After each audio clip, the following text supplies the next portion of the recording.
સ્વામીજીની બી જોઈએ ને તો આપણને સ્વામીજી જ્યારે સાધના કરતા હોય ને તો આપણને એવું લાગે કે આ તપશ્રેષ્ઠી છે, આ યોગી છે. પણ જેમ જેમ સહવાસ આપણને એના વચનો પરથી આપણને ખ્યાલ આવે ત્યાં તો પુરુષોત્તમ નારાયણ છે. આમ થઈ જશે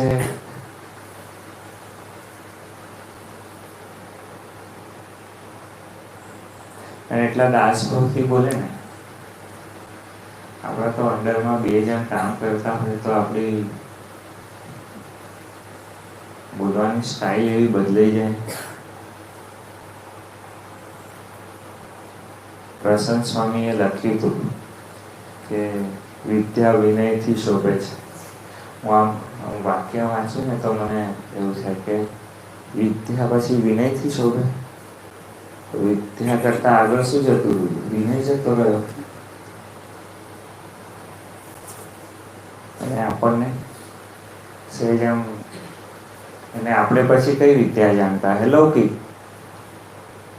કે કયું સ્ક્રૂડ્રાઈવર ક્યાં મારી જાય તો હું થાય ને, બરોબર ને? આપણે લૌકિક વિદ્યાઓ જાણતા હોય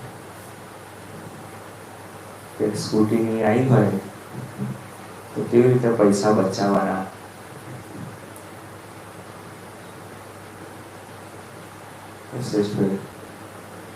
કે હવે સામેવાળાને કેવી રીતે એ લવું તો આપણો ધંધો થાય.